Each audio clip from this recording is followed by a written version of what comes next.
বাবা বাস চালাতেন, একটি দুর্ঘটনায় পা বাদ চলে যায়। সংসারের হাল ধরতে বাসের স্টিয়ারিং ধরেছিলেন কিশোরী। আজ কলকাতায় মহিলা বাস চালক কল্পনাকে অনেকেই চেনেন আপনারা। ডানহাত বাসের জানলায় আর আত্মবিশ্বাসী মুঠোয় স্টিয়ারিং। কলকাতার রাজপথ শাসন করেন কল্পনা। 34C রুটের বাসে যাদের নিত্য যাতায়াত তারা চেনেন হয়তো।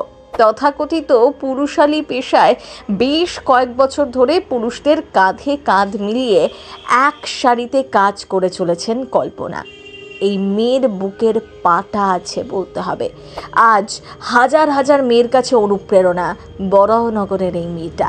আচ্ছা, আপনি কি কখনো কল্পনার বাসে উঠেছেন? আপনার অভিজ্ঞতার কথা শেয়ার করতে ভুলবেন না কিন্তু।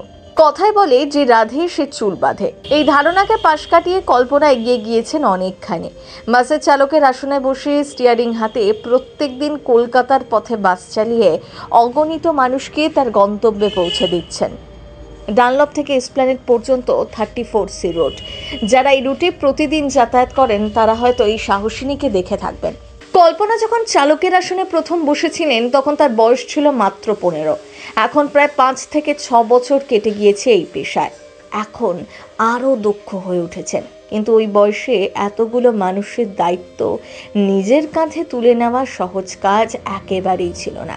সত্যি এই মেয়েটার বুকের পাটা আছে বলতে হবে, না হলে কি আর এমন একটা পেশায় আসতে পারেন? বিন্দুমাত্র ভয় নেই তার চোখে মুখে।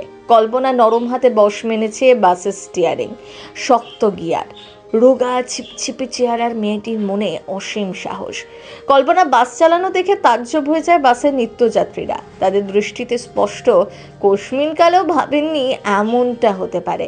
একটা সময় সোশ্যাল মিডিয়ায় ব্যাপক ভাইরাল হয়েছিলেন কল্পনা। আসলে তথাকথিত সমাজের দৃষ্টিভঙ্গির বাইরে গিয়ে কেউ কিছু করলেই হাইলাইট তো হবেই। বিশেষ করে বাস চালানোর মতন একটা পুরুষালী পেশাকে কল্পনা যেভাবে আপন করে নিয়েছিলেন তাতে চমকে গিয়েছিলেন অনেকেই। এখন সারাদিনে একাধিকবার এসপ্ল্যানেড বরাহনগর সফর সেরে রাতে ফেরেন বাড়িতে।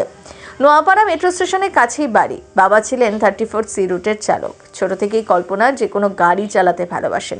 সেই ভালোবাসাকেই যে পেশা করে নিতে হবে কল্পনার, তা কল্পনাই করতে পারেননি। কিন্তু একটা দুর্ঘটনা জীবন বদলে দেয়। দুর্ঘটনায় পা বাদ চলে যায় কল্পনার বাবার। চিকিৎসার খরচ জোগাড় করতে গিয়ে বাস চালানোর শখে রুটি রোজগারের পথ করে নিয়েছিলেন মেয়েটা। বাবার কাছেই ড্রাইভিং শেখা। বাবা হাতে ধরে মেয়েকে গাড়ি চালানো শিখিয়েছিলেন, কিন্তু সেটা যে এইভাবে কাজে লাগবে কি আর ভেবেছিলেন? এখন মেয়েকে নিয়ে গর্ববোধ করেন বাবা মা দুজনেই। কল্পনা 2 দাদা এবং 1 দিদি রয়েছেন, তবে তিনি পরিবারের ছোট হয়েও নিজের কাঁধে দায়িত্ব তুলে নিয়েছেন সংসারে। প্রথম দিকে অনেকেই মনে প্রশ্ন তুলেছিলেন, আদৌ কল্পনা পারবে তো? আর আজ পরিজন থেকে প্রতিবেশী সকলেই কল্পনার প্রশংসায় পঞ্চমুখ। শুধু তারাই নন, সোশ্যাল মিডিয়ার দৌলতে কোটি কোটি তরুণের অনুপ্রেরণা হয়ে উঠেছেন কল্পনা। আপনার মতো এমন বীরাঙ্গনাকে কুর্নিশ জানায় প্রথম বাংলা ব্যুরো।